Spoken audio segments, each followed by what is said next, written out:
बहुत ही अच्छा था सर। ओके चलो, पहले असाइनमेंट सेट 2 में मुझे डाउट्स बोलने शुरू करो। 1 to 8 में डाउट्स बोलो। 1 to 8। 1 to 8 में मुझे डाउट्स बोलो। 1 to 8।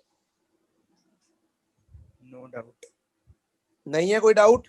No doubt sir. Sir. Okay 9 to 21। Sir 10th। Okay 10th। Next बोलो। 21st। 21st। नेक्स्ट और बोलो। 9 to 21 में 18। और कोई डाउट है? No sir. Sir 11। Okay 11th। और कोई? सर 18। 18th। और बस? Yes sir. Yes sir. चलो डिस्कस कर लेते हैं। Which of the following is the outermost shell for elements of period 2? तो पीरियड 2 के एलिमेंट्स जो होंगे उनकी आउटर मोस्ट शेल कौन सी होगी? L shell. यस और no? Yes sir.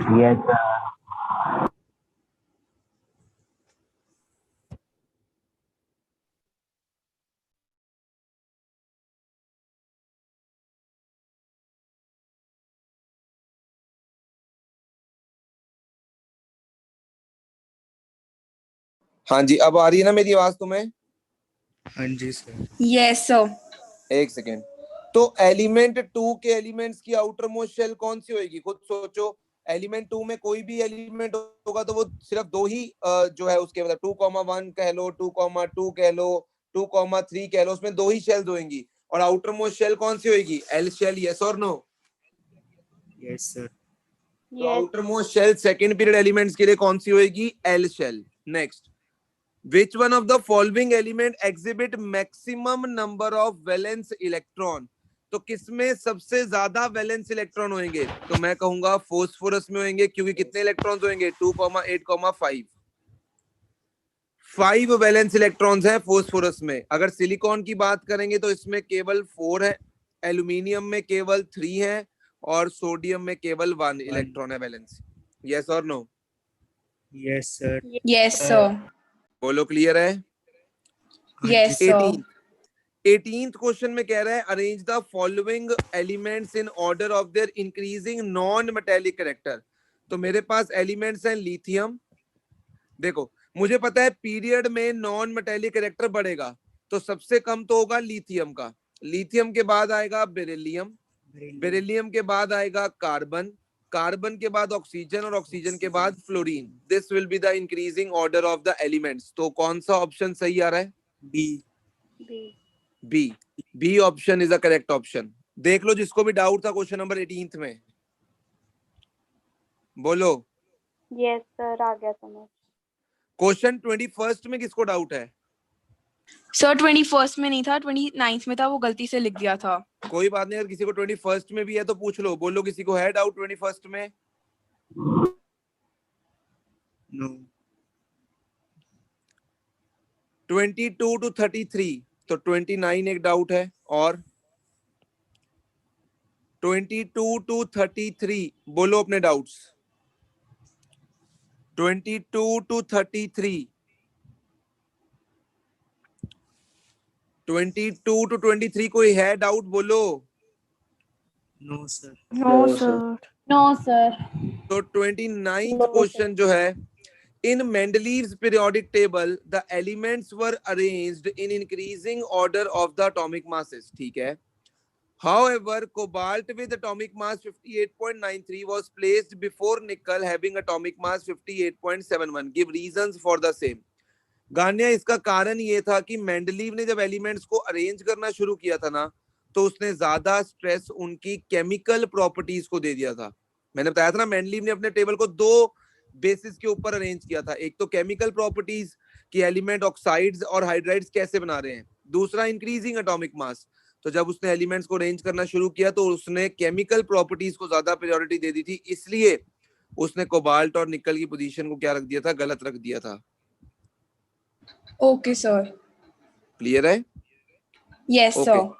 Next 34 to, हाँ जी बोलो।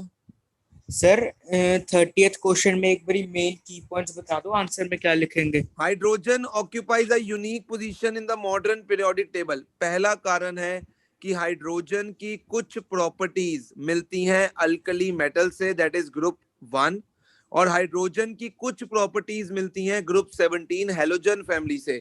फिर तुम्हें वो प्रॉपर्टीज भी बतानी पड़ेंगी जो उसकी अल्कली मेटल से मिलती हैं और जो प्रॉपर्टीज उसकी हेलोजन से मिलती हैं, जो कि एनसीईआरटी में गिवन है।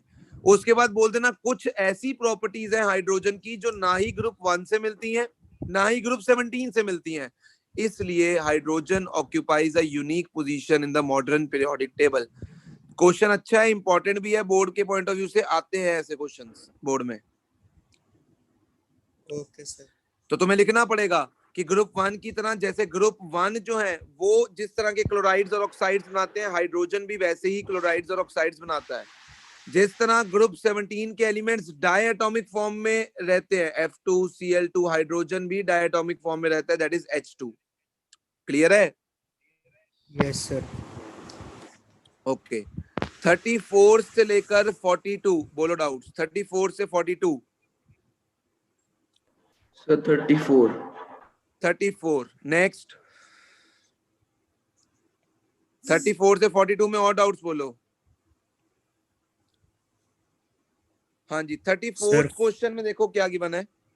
Compare the radius of two species, X में 12 प्रोटॉन्स 12 इलेक्ट्रॉन्स और दूसरे वाई में 12 प्रोटॉन्स 10 इलेक्ट्रॉन, यानी वाई पे +2 का चार्ज आ चुका है। क्लियर है? यानी एक्स और वाई को कंपेयर करता हूं तो एक्स में नंबर ऑफ इलेक्ट्रॉन्स 12 है और वाई में नंबर ऑफ इलेक्ट्रॉन्स 10 है। दोनों एक ही एलिमेंट है क्योंकि एटॉमिक नंबर्स क्या है, सेम है, क्योंकि प्रोटॉन का नंबर सेम है। मैंने हमेशा एक बात कही है, जो कटायन होता है वो अपने पेरेंट से हमेशा छोटा होता है। तो कौन साइज में बड़ा होएगा, एक्स या वाई? जल्दी से बताओ। एक्स। एक्स साइज में बड़ा होएगा। किसी को रीजन जानना है तो बोलो इस चीज का। देखो पहले 12 प्रोटॉन्स ने 12 इलेक्ट्रॉन्स को पकड़ रखा था, अब इलेक्ट्रॉन्स 10 हो गए हैं और प्रोटॉन्स अभी भी कितने हैं, 12। तो क्या प्रोटॉन्स की जो पकड़ने की क्षमता है वो बढ़ जाएगी या घट जाएगी? सोचो। बढ़ जाएगी। तुम्हें मान लो पहले 4 बंदों को पकड़ना था, अब तुम्हें पकड़ने पड़ रहे हैं 2, तो तुम्हारी पकड़ने की टेंडेंसी ज्यादा हो जाएगी या कम हो जाएगी? ज्यादा हो जाएगी। तो उसी तरह यहाँ पर प्रोटॉन्स का नंबर उतना ही है, इलेक्ट्रॉन्स कम हो गए हैं, जिसकी वजह से न्यूक्लियर चार्ज जो Z इफेक्टिव है वो बढ़ जाएगा। Z इफेक्टिव बढ़ जाएगा तो साइज क्या हो जाएगा, कम हो जाएगा। इलेक्ट्रॉन को स्ट्रांगली अट्रैक्ट करेगा न्यूक्लियस, तो इसलिए X जो है वो साइज में बड़ा होएगा Y as compare to Y। बोलो क्लियर है? यस और yes, sir. Same Sir. चीज आप एनायन के लिए भी बता दो प्लीज। अनायन के लिए, अब मान लो अगर क्लोरीन है और Cl माइनस है, इसमें 17 प्रोटॉन 17 इलेक्ट्रॉन्स और इसमें 17 प्रोटॉन्स 18 इलेक्ट्रॉन्स, यस और नो? Yes sir. तो पहले Yes, sir. 17 प्रोटॉन्स ने 17 इलेक्ट्रॉन्स को पकड़ना था, अब प्रोटॉन्स उतने ही हैं बट इलेक्ट्रॉन्स बढ़ गए हैं, मतलब पहले 4 बंदे पकड़ने थे, 5 पकड़ने पड़ रहे हैं। तो उल्टा अब जो इफेक्टिव न्यूक्लियर चार्ज है वो कम हो जाएगा और साइज क्या हो जाएगा, इंक्रीज हो जाएगा। मतलब न्यूक्लियस इलेक्ट्रॉन को कम खींचेगा अपनी तरफ, हर इलेक्ट्रॉन पे उसका फोर्स ऑफ अट्रैक्शन और कम हो जाएगा, जिसकी वजह से Cl माइनस का साइज Cl से बड़ा हो जाएगा। ऑलवेज एक अनायन अपने पेरेंट से बड़ा होता है बट एक कटायन अपने पेरेंट से छोटा होता है हमेशा। Okay sir. हाँ जी 34 to 42 कोई और डाउट नहीं है एक्सक्यूज मी तो? सर। हाँ जी बोलो। सर 40th क्वेश्चन में उसने सिर्फ इतना पूछा है कि where would you locate the following elements in the periodic जी, टेबल, तो हम जी। उसका सिर्फ ग्रुप और पीरियड बता देंगे। जैसे Yes. फर्स्ट है वो Na है, तो फिर हम जी बता बिल्कुल, देंगे उसका। ठीक बिल्कुल। है सर। फर्स्ट वाले में लिथियम मत लिखना, तुम्हें पता है lithium is not stored under kerosene, हाँ जी Na ही आएगा। Na आएगा बिल्कुल। तुम्हें ठीक है ग्रुप और सर। पीरियड बताना है उसका, सही बोल रहे हो। Okay sir. नेक्स्ट 43 to 66 बोलो डाउट। 43 to 66। 47th। 47th। और मैं तो हैरान हूं ये देखकर, सिर्फ 3-4 बच्चे डाउट्स पूछते हैं बस, और 3-4 बच्चे पार्टिसिपेट करते हैं बस। बाकियों को तो इतनी भी वो मुश्किल पड़ जाती है कि कहीं हम माइक अनम्यूट कर लें, गलती से पूछ ही लें टीचर से, क्योंकि बाकियों को सब कुछ क्लियर है। सब क्लियर है, सबके कॉन्सेप्ट्स इतने बढ़िया क्लियर हो चुके हैं कि मुझे लगता है कि फुल मार्क्स ही आएंगे तुम सबके। कुछ पूछना ही नहीं है, बिकॉज हमारा क्वेश्चन बाकी पूछ लेंगे, हमें क्या लोड है पूछने की। 47 पूछ रहे हो गान्या? सर 61। Yes, sir. गान्या, अगर अकॉर्डिंग टू एनसीईआरटी चलोगे तो फर्स्ट अटेम्प्ट जो है क्लासिफाई करने एलिमेंट्स का डॉबेनेयर ने किया था, बट वैसे प्राउस्ट ने किया था, अगर मैं तुम्हें वैसे बताऊं तो फिर हम एग्जाम में क्या लिखेंगे? जो एनसीईआरटी में लिखा है। Okay sir. और सर 54th भी है। 54th, name the last element of Newland's octave. It was valid up to calcium. हम So वहां last तक नहीं element- लिखेंगे जहां तक उसने अपनी क्लासिफिकेशन दी थी। Name the last element of Newland's octaves. तो हाँ, फिर वहां तक लिख दो जहां तक उसने टोटल क्लासिफिकेशन 56 एलिमेंट्स की है, तो लास्ट वाले एलिमेंट का नाम लिख देना फिर। Okay sir. हाँ जी, नेक्स्ट बोलो। सर 58.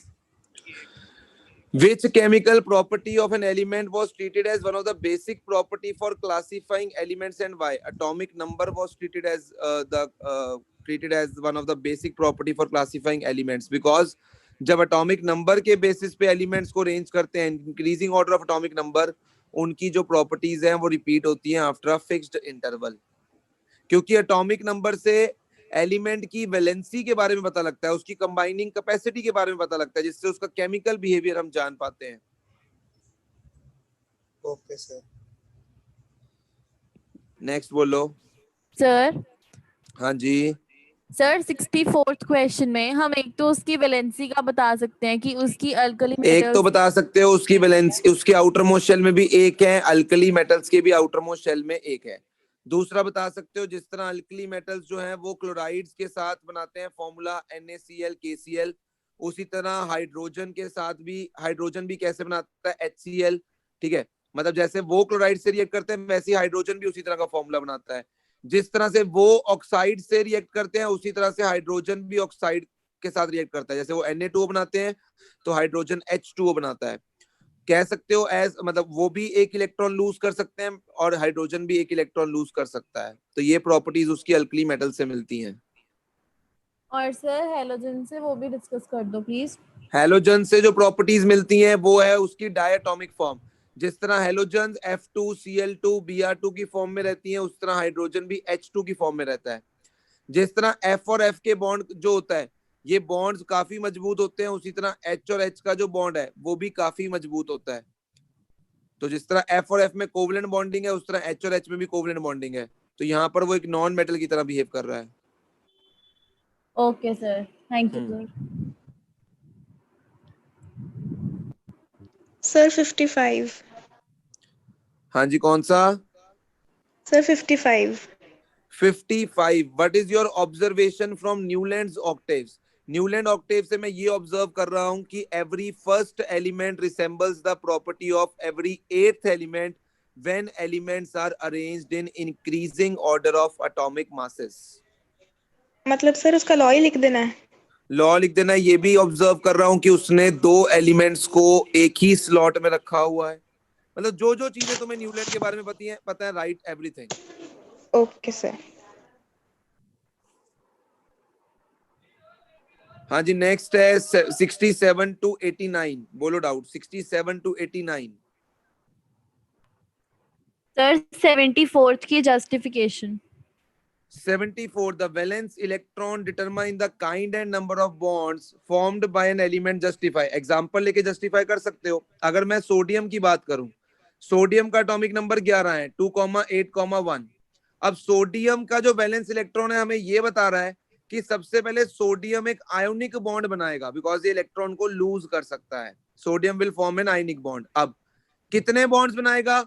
एक ही बनाएगा, बिकॉज एक ही वैलेंस इलेक्ट्रॉन है, ठीक है। तो अगर मैं बात करता हूं फॉर एग्जांपल कार्बन की, कार्बन एटॉमिक नंबर 6, 2,4, उसके वैलेंस इलेक्ट्रॉन मुझे ये समझा रहे हैं कि कार्बन ना तो इलेक्ट्रॉन लूज कर सकता है ना गेन, वो शेयर करेगा इलेक्ट्रॉन्स को, जिससे हमेशा वो कोवलेंट बॉन्ड्स ही बनाएगा। और क्योंकि वो 4 इलेक्ट्रॉन्स और चाहता है टू कंप्लीट इट्स ऑक्टेट, तो वो 4 number of total number of bonds वो 4 बनाएगा। तो इस तरह से तुम सोडियम, कार्बन, कोई और भी चूज कर सकते हो। इन एलिमेंट्स का एग्जांपल लेके समझा सकते हो कि जो वैलेंस इलेक्ट्रॉन्स है वो तुम्हें बताएंगे कि आयोनिक बॉन्ड बनेगा या कोवलेंट बनेगा। और वही तुम्हें बताएंगे कि कितने बॉन्ड्स बनेंगे। ठीक है सर। हाँ जी, नेक्स्ट बोलो। अप टिल 89 कौन सा? 75 की भी एक्सप्लेनेशन बता दो। An element belongs to the first group and third period of the periodic table. What conclusion can you draw from its position? First of all, वो एक मेटल है। सेकेंड ऑफ ऑल, उसके अंदर तीन आउटर, उसकी मतलब तीन शेल्स हैं, तो मतलब उसमें से इलेक्ट्रॉन को निकालना काफी इजी होगा, उसका मेटेलिक कैरेक्टर काफी ज्यादा होगा। क्योंकि उसके आउटर मोस्ट शेल में एक ही इलेक्ट्रॉन है तो उसकी वैलेंसी 1 होगी और उस पर पॉजिटिव चार्ज आएगा, वो +1 का चार्ज एक्वायर करेगा और वो हमेशा आयोनिक बॉन्ड बनाएगा। वो किसी नॉन मेटल के साथ कंबाइन करके आयोनिक बॉन्ड की फॉर्मेशन कर सकता है। These are the observations, these are the conclusion I can draw from its position.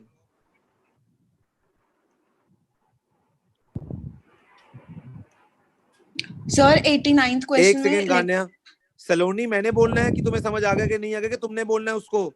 Sorry sir. नहीं सॉरी क्या है, मैं अपने लिए डाउट ले रहा हूँ, तुम्हारा डाउट था, तुम्हारी कोई आगे से हाँ ना नहीं चाहिए मुझे उसमें। समझ बोलो आ गान्या। गया। सर 89th क्वेश्चन में यहाँ पे पूछा है कि एलिमेंट कौन सा ज्यादा इलेक्ट्रोपॉजिटिव है। इलेक्ट्रोपॉजिटिविटी से क्या क्या मतलब है मेटेलिक उसका? Character, metallic Okay, character, sir. कौन जल्दी छोड़ सकता है इलेक्ट्रॉन को, तो बी आएगा। Okay sir. हाँ जी, नेक्स्ट 89 का बी पार्ट। कौन सा? 79 का B part. 79th. What were the two achievements of Mendeleev's periodic table? What was the basis of the classification of elements in it? He arranged the elements in increasing order of atomic masses. पहली basis ये थी। दूसरी, he reacted the element with oxygen and hydrogen. And जैसे जैसे oxides और जैसे जैसे hydrides elements ने बनाए, उसने एलिमेंट्स को प्लेस करना शुरू कर दिया। यानी पहला बेसिस था increasing order of atomic masses और दूसरा बेसिस था chemical properties of the elements with oxygen and hydrogen. Okay sir. हाँ जी, नेक्स्ट 90 to 98। सर 85 भी।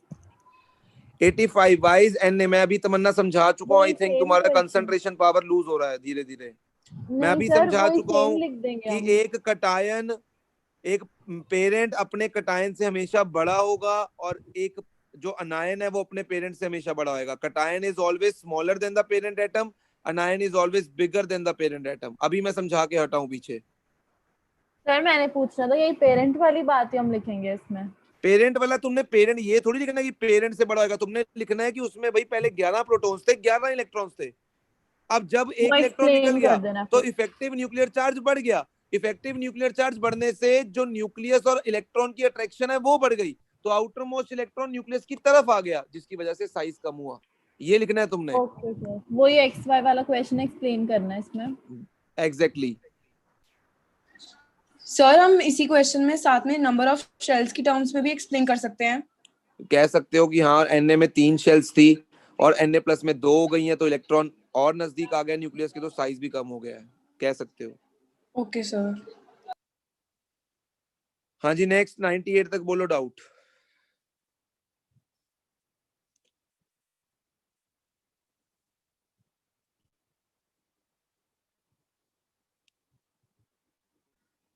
हाँ जी, नहीं है कोई डाउट 98 तक? No sir. No sir. चलो मैं एक चीज पहली क्लैरिफाई कर देता हूँ, कल तुम्हारा पीरियोडिक का टेस्ट है ना? हाँ जी सर। यस इस सर। सैटरडे तक तुम्हें पीरियोडिक का टेस्ट भी मिल जाएगा, कार्बन का भी और मेटल्स एंड नॉन मेटल्स का भी, ठीक है। मैं फिर से बता रहा हूँ, संडे को मैंने फुल केमिस्ट्री का 80 मार्क्स का टेस्ट लेना है, फुल केमिस्ट्री का, और वो टेस्ट मैं इंस्टीट्यूट पर ही लूंगा। अगर इन केस किसी पेरेंट को प्रॉब्लम है भेजने में कि टेस्ट के लिए वो नहीं भेज सकते हैं, तो प्लीज वो मुझे एक कॉन्सेंट पर, जो मैंने कॉन्सेंट भेजा था वो नो लिखकर भेज दें, क्योंकि मैं फुल केमिस्ट्री का टेस्ट अपनी सेटिस्फेक्शन के लिए एकेडमी पर ही लेना चाहता हूं। Simple as that, simple. तब मैं देखूंगा कौन कितने पानी में और कौन कितने पानी के ऊपर है, क्योंकि डाउट्स तुम में से किसी को है ही नहीं है। मतलब कई बच्चे तो ऐसे हैं जिनको एक भी डाउट नहीं था, पूरी असाइनमेंट में कोई डाउट नहीं था, मतलब 90 क्वेश्चनों में कोई डाउट नहीं है। तो मैं भी ऐसे जादूगरों के टेस्ट देखना चाहता हूं कि वो कितना ही कमाल करेंगे जब फुल केमिस्ट्री का टेस्ट होगा। तो बी रेडी फॉर दैट, क्योंकि मजा आने वाला है अब। क्योंकि अब जितने भी full chemistry, full physics, full bio के टेस्ट होंगे वो एकेडमी पर ही होंगे। तो इस संडे तुम्हारा फुल केमिस्ट्री होगा, नेक्स्ट संडे फिर तुम्हारा फुल केमिस्ट्री होगा, और तब तक हमारे बायो के चैप्टर्स की टेस्टिंग हो जाएगी। तो अगले संडे फुल बायो होगा, यानी समझ लो हर संडे तुम्हारा टेस्ट होना ही है। Are you getting my point? Yes sir. Yes, sir. Yes, sir. और Yes, sir. एकेडमी पर ही होगा, सोशल डिस्टेंसिंग के साथ होगा। एक बच्चा फर्स्ट बेंच पे तो अगला बच्चा फोर्थ बेंच पर होगा, प्रॉपर सोशल डिस्टेंसिंग के साथ होगा। हमारे पास जगह बहुत है, तो मुझे बिठाना आता है बच्चों को, कैसे बिठाना है कैसे नहीं, और प्रॉपर 2 घंटे का टेस्ट होगा। जो चेक करवाना चाहता है उसी टाइम पर चेक भी करवा के जा सकता है। सिंपल, क्लियर है मेरी बात? Yes sir. Yes, sir. Yes, sir. बेटा जो तो मेरी बात सुन रहा है ना और उसको समझ रहा है, तो वो ये जरूर समझ रहा है कि ये सब कुछ मेरे बेटरमेंट के लिए हो रहा है। That person has nothing to do with himself. जो भी वो कर रहा है वो मेरे बेटरमेंट के लिए, मेरे मार्क्स के लिए कर रहा है। अगर वो संडे आकर बैठ रहा है 2 घंटे तो मेरे लिए बैठ रहा है। और जिसको इतनी चीज समझ आ गई ना, उसको मैं कहता हूँ 10th में नंबर लेने से कोई नहीं रोक सकता। उसके लिए वो बहाने नहीं वैलिड है कि हाँ कोविड था मेरे मार्क्स नहीं आए। कोविड था, अब कोविड हो गया, कोविड का जो काम था हो गया, अब तुम्हें अपना काम करना है। अब कोविड नहीं, तुम हर बार एक्सक्यूज दे सकते हो कोविड का कि कोविड था भाई, हो गया कोविड का काम जो भी था। मैं फिर से बोल रहा हूँ, it's not at all compulsory. मेरी वजह से नहीं आना, तुम्हें कंसेंट साइन करना है, तुम्हारे पेरेंट्स अलाउ करेंगे तो आओ, वरना बेशक ना आओ।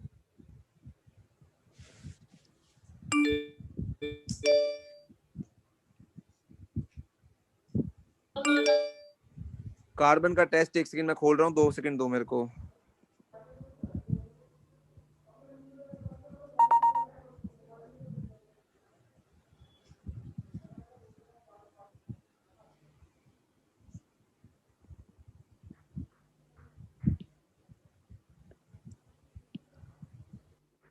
नंदन शर्मा को एक भी डाउट नहीं था पूरी असाइनमेंट में, कमाल की बात है।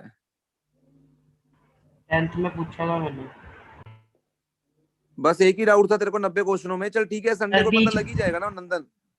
अरे मैं क्या कह रहा हूँ कि संडे को सारा दूध का दूध पानी का पानी हो ही जाना है, पता लग जाना है कि कौन कितना कर रहा है परफॉर्म। आई विल जज every performance from Sunday's test. जो संडे को टेस्ट होगा उसमें पता लग जाएगा कि कौन कैसा परफॉर्म कर रहा है। घर पे रह के कोई बच्चे ज्यादा इंटेलिजेंट हो गए हैं भाई, मैं तो हैरान हो जाता हूँ कई बार ये सोच के। लो जी, कार्बन का टेस्ट तुम्हारे सामने है, पूछो जी चाहे जितने क्वेश्चन पूछने हैं, बोलो, मैं डिस्कस कर दूंगा। Sir, assertion. Second question board 2020 का क्वेश्चन है। Following are the members of homologous series. तो मिथेनॉल, इथेनॉल, प्रोपेनॉल दिया हुआ है। A series of compounds with same functional group but differ by CH2 unit is called a homologous series. बिल्कुल सही है, assertion भी सही है, रीजन भी सही है, और करेक्ट एक्सप्लेनेशन भी है। तो answer is A. Sir fourth ethanol है। Fourth is ethanol, not ethanol. ये एल्डिहाइड है, it is ethanol, this is not ethanol, ये इथेनॉल है। अगेन ये भी बोर्ड का ही क्वेश्चन है 2020 का। This is ethanol. Okay sir. कौन सा? 6 sir. Sir, 8th. Draw the electron dot structure for an alkane having molecular formula C6H14। तो हेक्सेन का बनाना है तुमने इलेक्ट्रॉन डॉट स्ट्रक्चर। इसमें क्या है, हेक्सेन का तुम्हें इलेक्ट्रॉन डॉट स्ट्रक्चर बनाना है। किस किसने बनाया है ये? Sir, मैंने. सर मैंने। तो Sir, इसमें मैंने। तो Sir, मैंने। कोई ऐसा प्रॉब्लम ही नहीं है। कार्बन बनाने हैं, Yes, sir. ठीक है। पहले तो 6 कार्बन sir. बना लेने हैं। 6 कार्बन बनाने के बाद मुझे दिख रहा है कि मुझे हर कार्बन के इलेक्ट्रॉन्स को एक एक दिशा में रखना है। तो इस तरह से इलेक्ट्रॉन्स को मैंने 4-4 इलेक्ट्रॉन्स कार्बन के जो हैं वो अलग अलग दिशा में रख दिए हैं। ये मैं एक मिनट हटा देता हूँ यहाँ से।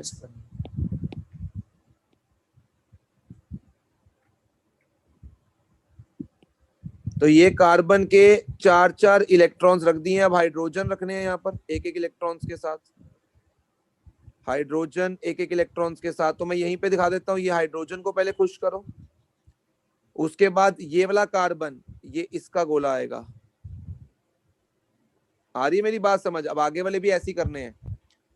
देखो इस डायग्राम से ये पता लग जाता है कि ये जो कार्बन है ये एक तो हाइड्रोजन से शेयर करेगा, दूसरा हाइड्रोजन से, तीसरा हाइड्रोजन से, और चौथा इसका इलेक्ट्रॉन इससे शेयर होगा। तो देखो पहले वाला मैंने बना दिया, ऐसे ही सारे बनते जाएंगे, पहले हाइड्रोजन को खुश कर दो, फिर कार्बन को खुश कर दो। Are you getting my point और not? Yes, sir. Yes, sir. तो ऐसे करके इलेक्ट्रॉन डॉट स्ट्रक्चर बनता जाएगा इसका। हाँ जी, नेक्स्ट बोलो। Sir 8th। Sir, 10th जिसका भी ये question. डाउट है उसको समझ आ गया कि मैं पूरा बनाऊं, अगर हाँ उसको जी नहीं सर, समझ आ आया मैं गया। पूरा बना सर, देता आ हूँ। गया समझ। हाँ जी बोलो, कौन सा नेक्स्ट? सर हाँ। 8th। Sir 10th। Which of the following statements about diamond and graphite is true? They have same chemical properties, they have same electrical, they have same crystal structure, they have same degree of hardness. बोलो कौन सी सही है? Sir, मैंने crystal structure. Sir, D. D. Sir sir same D है chemical मेरे ख्याल से। Properties. chemical They properties have same. same chemical properties because दोनों में कार्बन ही है, तो दोनों की केमिकल प्रॉपर्टी सेम है, बस यही करेक्ट स्टेटमेंट है इन चारों में से। Okay next sir. बोलो। Sir 10th। Sir, 10th. 10th. D है। 10th, the structural formula of 2-methyl 2-butene. So this is 2-methyl 2-butene. So answer will be which part? 2-methyl 2-butene. The answer is D part. अगर D part का structure खोलोगे तो तुम्हें ये दिखाई देगा, देखो यहाँ पर CH3 लगा हुआ है, तो 1 2 3 4 किसका सही है? D part है इसका आंसर। किसका Sir, सही सर है? मेरा। सर मेरा। This is 2-methyl 2-butene. D part is the correct answer. Next बोलो। Okay sir. 14। सर 16th का Sir, 4th। 14th question. इसमें Write सिर्फ the molecular formula of first two members of homologous series having functional group Br. तो पहला मैं दूंगा CH3A और दूसरा मैं ये दूंगा, सिंपल, खत्म। मीथेन इथेन का ही देख सर रहे ये हैं ना, बनाना था। ब्रोमोमीथेन और हाँ बनाना क्लोरोमीथेन। था, राइट द फॉर्मूला लिखा हुआ है, तो ऐसे लिखना था CH3Br first member, next member CH3CH2Br या C2H5Br, जो मर्जी कह सकते हो। सर मैंने तो सिर्फ नाम लिख दिया। सर मैंने भी। गलत होगा ना फिर, गलत होगा ना फिर। सर मैंने नाम कुछ भी नहीं नाम क्या मिलेगा। लिखा लिखा और है यहाँ स्ट्रक्चर पर? बनाया है ये बस। क्या लिखा है? ये क्या लिखा है? Molecular formula. बस नेक्स्ट बोलो। कुछ भी नहीं मिलेगा इसका। देखेंगे कुछ मिलेगा कि नहीं मिलेगा, आप देखेंगे। 3 नंबर का क्वेश्चन है। ओके। बोलो। 17th का लास्ट सी पार्ट। 17th का C part. also explain the ये also explain why carbon cannot form carbon carbocation and carbanion। ये वाला पार्ट पूछ रहे हो? यस। फिर तुम एक काम करो, चैप्टर को दोबारा पढ़ लो, बिकॉज पहले लेक्चर में यही समझाया था कि कार्बन कार्बन +4 क्यों नहीं बना सकता और -4 क्यों नहीं बना सकता। इसका मतलब तुमने है नहीं लेक्चर्स देखे चैप्टर कार्बन के। बताना मुझे पहले लेक्चर में मैंने कार्बन के क्या डिस्कस किया है? Sir very first Versatile nature। Discuss किया है कि कार्बन ना तो चार्ज छोड़ सकता है ना चार्ज ले सकता है। जानवी तुमने लेक्चर्स देखे थे कार्बन के? सच बताना कि पकड़े तो गए हो। नहीं सर देखे थे फिर। ये देखे थे तुमने और तुम मेरे से आंसर क्वेश्चन पूछ रहे हो। अगर तुम लेक्चर्स देख के आ रहे हो, पहला लेक्चर है ये। हाँ जी बाकी बोलो नेक्स्ट। सर 16th का 4th। सर 17th का सेकंड पार्ट। 16th का 4th। Identify the incorrect statement about these hydrocarbons. तो PQR दिए हुए हैं C3H8 C5H10 C4H6। एक एल्केन है, this is alkane, this is alkene, and तीसरा जो है वो एल्काइन है। अब क्या कह रहा है? All have different general formula. बिल्कुल सही है, ये बिल्कुल सही स्टेटमेंट है। PQ both differ by CH2 unit. Check करना P एंड Q क्या CH2 से डिफर कर रहा है? नहीं। This is the answer, B part. B part is the answer. यहाँ पर Q इज एन एल्कीन आना था, मिसप्रिंटिंग है यहाँ पर। Q तो is an मैंने D alkene। किया। चलो D P और की D है दोनों में सर। से जिसने दोनों में से कोई भी किया होगा नंबर मिल जाएंगे। वहां पे वैसे एल्कीन आना था, मिसप्रिंटिंग और है। सर A पार्ट में सिर्फ इतना ही आंसर था ना कि वो कार्बन है, उसके साथ सिर्फ हाइड्रोजन अटैच है, तो वो बिल्कुल, हाइड्रोकार्बन। क्योंकि इनमें सिर्फ कार्बन और हाइड्रोजन के ही बॉन्ड्स हैं, तो that is why they are classified as hydrocarbons. Sir मैंने B एंड D दोनों लिख दिया था। हाँ ठीक ओके है, तब सर। भी अच्छी बात है। Okay sir. हाँ जी, कोई और क्वेश्चन? सर 17th का सेकंड पार्ट। 17th का second part electron dot structure बनाना है CO2 का। तो CO2 Sir, का इलेक्ट्रॉन डॉट स्ट्रक्चर मैं बहुत बार सिखा चुका हूँ सर और इसका तो इम्पोर्टेंट बन भी गया है। था दूसरे वाले का। CCl4 का तो वो तो और Yes, भी sir. आसान है। ये CCl4 है। तो पहले कार्बन आएगा 4 इलेक्ट्रॉन्स, क्लोरीन के बनाने हैं टोटल तुमने 7 इलेक्ट्रॉन्स, हर क्लोरीन के एक सामने रख देना, बाकी जहां मर्जी रख देना। तो ये क्लोरीन के हो गए 7 इलेक्ट्रॉन्स। उसके बाद मुझे क्या करना है, ये देखो, पहले क्लोरीन को खुश कर दो, तो क्लोरीन खुश हो गया, 8 इलेक्ट्रॉन्स हो गए क्लोरीन के पास। अब कार्बन की बारी है, तो एक एक दिलवा दो कार्बन को सबसे, खत्म हो गया काम। This is the structure of CCl4। Okay, sir. Next. Excuse me sir. हाँ जी। सर assertion वाला क्वेश्चन वो मेरे को समझ नहीं आया। एजर्शन वाले में उसने क्या बोला है कि following are the members of homologous series, ये बिल्कुल लेकिन सही सर है। एजर्शन होमोलोगस के तो सीरीज के कैरेक्टर CH4 से शुरू होते हैं। तेरे को किसने कहा ये? वो एल्केन की होमोलोगस सीरीज शुरू होती है CH4 से, सारी थोड़ी शुरू होती है होमोलोगस सीरीज CH4 से। अब मैं तेरे से पूछता हूँ, एल्कीन की होमोलोगस सीरीज कहां से शुरू होएगी? इथीन से शुरू होएगी, C2H4 से। तो ये CH4 से थोड़ी शुरू हो रही है, C2H4 से शुरू हो रही है। ये किसने कहा कि सारी होमोलोगस सीरीज CH4 से शुरू होती हैं? Okay sir. एल्केन की होमोलोगस सीरीज सिर्फ CH4 से शुरू होती है, बाकियों की थोड़ी होती है। Okay sir. सर ये मेरा भी गलत है। अच्छी बात है, बधाइयां बहुत बहुत। नहीं सर। बेटा पॉइंट पता है क्या है, तुम कार्बन को ले रहे हो हल्के में और ये कार्बन ही तुम्हें डुबाएगा। तुम्हें लग रहा है कार्बन, अब पता है पॉइंट क्या, पता नहीं क्या आना है क्या नहीं आना कार्बन में, इसलिए carbon is very risky right now. मैंने तो वो चीजें डाली हैं जो मैंने करवाई हैं, जो मैं एक्सपेक्ट करता हूँ कि तुम्हें आनी चाहिए एटलीस्ट। अब उसके बाद अब तुमने कितना अच्छा टेस्ट दिया वो तुम्हें पता लग ही जाएगा जब रिजल्ट आना है। सर स्कूल में आज ही मतलब कार्बन स्टार्ट हुआ है, तो उसमें हमें बोला है Okay. कि वो फिजिकल प्रॉपर्टीज भी कराएंगे इथेनॉल और इथेनोइक एसिड की। लो और सुन लो, अब गान्या कह रही है इथेनॉल और इथेनोइक एसिड की फिजिकल प्रॉपर्टीज भी करवानी है। करवा दूंगा मैं गान्या, केमिकल भी पूछ लो करवानी है उन्होंने तो। गान्या हमने तो पूरा चैप्टर ही करना है। मैंने तुम्हें metals and non Yes, metals sir. Metallurgy सिखाया ना, तो मैंने तो कार्बन पूरा ही कराना है। तुम्हें टेंशन लेने की लोड़ नहीं है।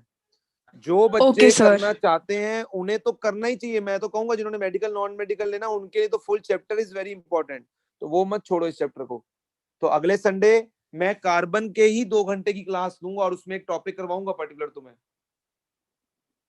ओके अगले संडे सर। तो टेस्ट है, अगले सैटरडे रखेंगे क्लास। अगले संडे तो टेस्ट है, सैटरडे रखेंगे क्लास ये वाली कार्बन में। सर संडे को दशहरा है। तो क्या हुआ, तुमने कौन सा रावण को साड़ने जाना है? ना तुम रामचंद्र हो कि तुमने रावण को साड़ने जाना है। तो तुमने क्या करना है दशहरे का? तुम्हारे लिए बेटा दिवाली दशहरा उस दिन होगा सिर्फ जिस दिन रिजल्ट आना है, उस दिन चलाना पटाखे जितने मर्जी। ठीक है सर।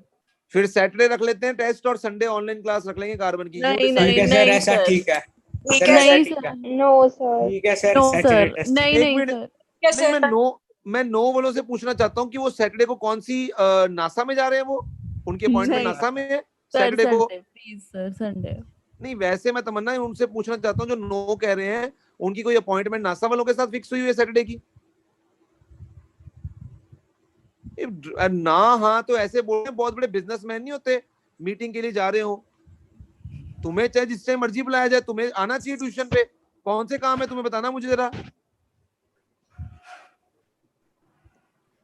टीचर तुम्हारा वेला है, उसको कोई काम नहीं है। कभी एक दिन आना जरा मेरे साथ बिताना, एक दिन a day with Rohit sir, तुम्हें पता लगेगा कितने कांटों पे चलना पड़ता है, तुम्हें अच्छे से पता लगेगा। आ जाना किसी दिन अगर मन करे ना देखने का कि कैसा दिन जाता है, तो मेरे साथ बिताना जरा एक दिन, पता लगे तुम्हें। सपने भी मेरे को साइंस ही चल रही होती है दिमाग में।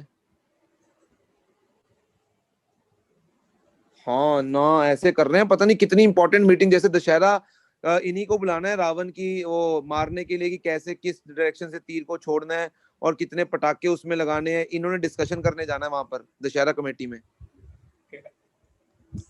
बोलो नेक्स्ट। हो गया टेस्ट? सर टेस्ट कितनी Yes, देर sir. का होगा? Full Yes. केमिस्ट्री। लो अंश गुप्ता एक काम करता हूँ, मैं तुम्हें पूरा बताया। तो मैंने अभी क्या बोला था, टेस्ट 2 घंटे का होगा, अभी पीछे मैं बोल के हटाऊं ये चीज। ओके नहीं अगर मान लो 4 घंटे का भी है, तुमने कहीं काम पे जाना, मुझे ये बताओ पहले। सर मैं वैसे ही पूछ रहा था। बेटा वैसे Academy जनरल नॉलेज वाले। के लिए मैं बता दूंगा ना, जब सैटरडे को टेस्ट, जब संडे को होगा, मैं वहां पर लिख कर भेजूंगा कि test timings are this to this. Okay sir. ठीक है, तो तुम इस पे मत फोकस करो कि टेस्ट कितनी देर का है, तुम इस पे फोकस करो कि नंबर कितने आने चाहिए उसमें। That is the more important thing to concern about. और जिसके भी पेरेंट्स नहीं भेजना चाहते हैं संडे को टेस्ट के लिए, वो मुझे आज ही कृपा करके मैसेज कर दें। मुझे फील लगेगा मैं फोन करना है तो मैं कर लूंगा, वो कृपा करके मुझे मैसेज कर दें बस कि हम नहीं भेजेंगे संडे को टेस्ट के लिए, हम ऑनलाइन ही टेस्ट दिलवाएंगे, बस सिंपल। क्लियर है? Yes, sir. Yes, sir. Yes sir. Sir चलो संडे ही रहने दो प्लीज। तो संडे दे दो, मुझे क्या है। संडे ठीक है प्लीज। वैसे भी दशहरा में सर तुमने करना क्या है, सैटरडे पहले भी तो मुझे ये चलेगा, बताओ, कोई बात। दशहरे में कुछ करना भी क्या है, तुम मुझे एक बार ये बता दो। कुछ भी नहीं सर। अच्छा ट्यूशन तुम नहीं आ रहे हो बिकॉज ऑफ कोरोना, बट दशहरे पे you are ready to go, जहां पर इतनी भीड़ होनी है। नहीं जाना सर। नहीं वैसे मैं एक बात कर रहा हूँ, लोग मनाली जा रहे हैं, कोई शिमला जा रहा है, कोई कहाँ जा रहा है, there is no corona, but tuition पे कोरोना है भाई, ट्यूशन पे कोरोना है सबसे ज्यादा, वहां भेजने में दिक्कत है। क्यों, सही है ना? सर हमें कोई दिक्कत नहीं, अभी बुला रहा हूँ। Yes sir. सर पता है पॉइंट क्या है, मेरे लिए ना काम डबल हो जाना, कभी सोच के देखना कि मैं तुम्हें बुला रहा हूँ तो मेरे लिए तो डबल काम होगा ना। मेरे को ऑनलाइन तो बंद नहीं करना है, उल्टा ऑफलाइन भी करना है, मेरे को देखना है बच्चों को कौन कर रहा है कौन नहीं कर रहा। बट फिर भी अगर तुम्हारी इच्छा नहीं है तो सर कोई, मेरे को क्या परेशानी हो सकती है। जिनको प्रॉब्लम है वो आ जाएंगे, जिनको कोरोना से लगता है कि हाँ कोरोना चल रहा है तो वो नहीं आए, बेशक मुझे कोई दिक्कत नहीं है। सर बंद कर दो ऑनलाइन हमारी, हम आ जाएंगे। नहीं जी, मैं बंद नहीं कर सकता हूँ तमन्ना। कुछ बच्चे हैं जिनको जेन्युइनली प्रॉब्लम है ऑफलाइन आने में, तो मैं उनके लिए नहीं बंद कर सकता हूँ। और वो मैंने कमिटमेंट कर दी थी जब ऑनलाइन क्लासेस शुरू हुई थी कि मार्च तक ऑनलाइन क्लासेस चलेंगी, चाहे ट्यूशन सेंटर खुलें चाहे ट्यूशन सेंटर ना खुलें। और तुम्हें पता ही है कि एक बार मैंने कमिटमेंट कर दी तो फिर मैं किसी की नहीं सुनता हूँ, अपनी भी नहीं। Okay sir. Okay bye bye sir. Bye bye bye bye जी बाय। Bye sir. और कल टेस्ट है पीरियोडिक का, बढ़िया तैयार कर लेना। Yes yes sir. Sir. Yes, sir. Okay bye okay sir. Bye bye.